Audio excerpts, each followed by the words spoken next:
میری الفت مدینے سے یوں ہی نہیں۔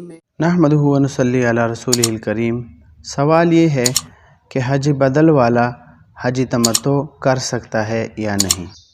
مسئلہ یہ ہے کہ حج بدل کرنے والے کے لیے اصل حکم تو یہ ہے کہ وہ حج افراد کرے، یعنی جس حج میں دم شکر ادا نہیں ہوتا۔ لہٰذا اگر حج افراد کی ہمت نہ ہو تو حج بدل کرانے والے کی اجازت سے حج تمتع جائز ہوگی۔ لہٰذا اگر حج بدل کرانے والے شخص نے حج تمتع کی اجازت نہیں دی تو پھر حج بدل میں حج افراد ہی کرنا ضروری ہوگا۔ اسی طرح اگر حج بدل کرنے والے نے عامر کی اجازت کے بغیر حج تمتع کر لیا تو دم شکر کا خرچہ وہ خود اٹھائے گا۔ حج بدل کرانے والا شخص کسی اور اخراجات کا ذمہ دار نہیں ہوگا۔